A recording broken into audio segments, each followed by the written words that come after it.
За сүүлийн үед яг энэ туулын хурдны замтай холбоотой асуудал маш их гараад байна. Байгаль орчин өртөг зардалтай холбоотой. Тэгэхээр яг бид нар бол төсвийн банкны орооны хувьд энэ 234 их 80 гэж байгаа энэ их хэмжээний төсөв санхүүжилтийг яг үнэхээр зарцуулагдах ёстой юм уугүй юу гэдэг тал дээр нь одоо судалгаа харьцуулсан судалгаа хийж үзье. За мөн одоо энийг гаргасан энэ төсвийг гаргаад байгаа нийслэлтэй бас ярилцъя. Ямархуу арга гаргачлалаар ийм төсөв гаргацсан гэдгийг үзэж хяны шалгая гэдэг байдлаар энэ ажил хэсгийг зохион байгуулах гэж байгаа. Тэгэхээр энийг бас яаралтай нэг тийш шийдсэн дээр баг.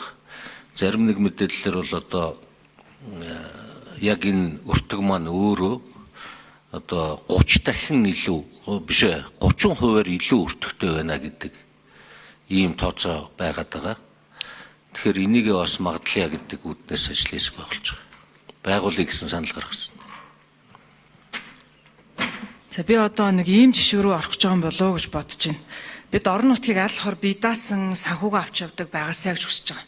За дээрэс нэмээд ялангуяа манай Дорногов аймаг, Өмнөгов аймаг, за Ховд аймаг бас одоо төвлөрүүлдэг аймаг болж байна. Дархан, Эрдэнэт гэдэг ингээд ийм аймаг, Сүхбаатар аймаг бас байгаа тий Батцуург гүшүүн.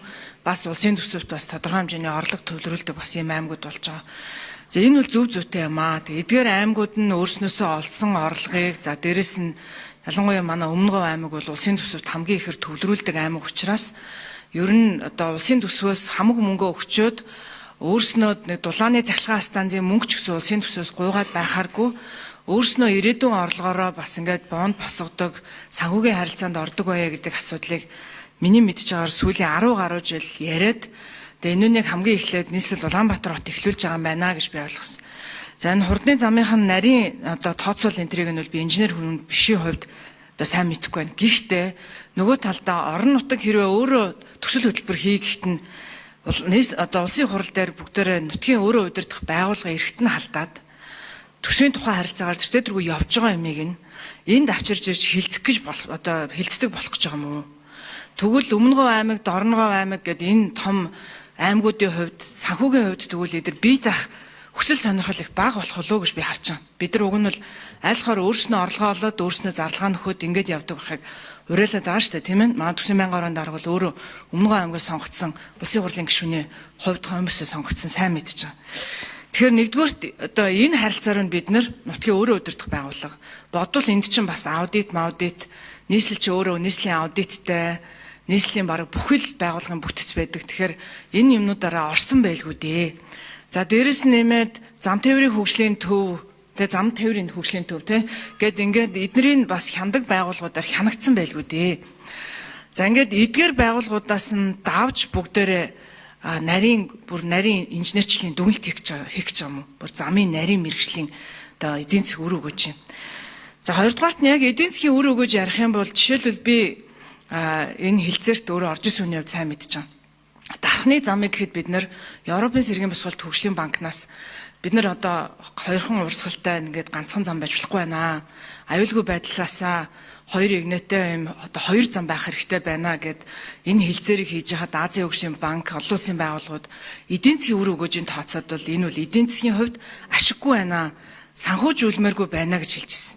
Тухайн үед бид нар юу гэж хэлжсэн бэгээр тийм ээ магадгүй энүүгээр тээвэрлж байгаа ачаа энэ тэрийн хувьд эдийн засгийн үр өгөөж бага байж магадгүй. Гэхдээ энэ монголчуудын хувьд аюулгүй байдлын асуудал болцоод байгаамаа гэж бид нар энэний санхүүжилтийг олж авч ирсэн юм аа. Тэгэхээр өөрөө бас энэ эдийн засгийн үр өгөөж гэдгийг нэг сайн хараарай. За 3 дугаарт Батуулд гишүүнээ би таныг нийслэл Улаанбаатар хотоор явж төвчрлийн асуудлаар иргэдтэй уулзсан гэж би ерөөсөө мэдэхгүй байна. Би таныг аль нэг тойрог дээр нийслэлийн дүүрэг дээр очиж арт түмний саналыг авсныг би мэдэхгүй байна. Харин өнөөдөр энэ сууж байгаа сайн зориг гишүүн би гэд ингээд манай нийслэл Улаанбаатар хотоос сонгогдсон гишүүд бид нар 2028 онд энэ 4 жилийн хугацаанд нийслэл Улаанбаатар хотын хамгийн тулгамдсан асуудлын нэг төгжрлийг бууруулахад юу хийсэн бэ гэдэг асуултанд бид нар хариулт өгнө. Та тэр асуудлыг авчрах гэж байгаа юм уу тэгвэл? Нийслэл Улаанбаатар хотод хэдхэн маш том одоо асуудал байгаад байгаа. Энэ бол нийгэм эдийн засгийн хувьд маш том үр дагавартай байгаа. Тэгэхээр би та энэ хувь хүнийхээ хувьд 28 онд та нийслэл Улаанбаатар хотын төгжрлийн асуудлыг та хариуцах уу? Та тийм саналыг авсан юм уу? Би энэ төсөл хөтөлбөрийг хариуцна гэж. А бид нар бол очиж хариулна. Би өөрийнхөө 270 мянган сонгогчдод манай Баянзүрт За дэмжих гэсэн ажлын хэсэг байгуулахыг дэмжих гэсэн томьёолоор санал хураалт явуулна. За санал хураалт.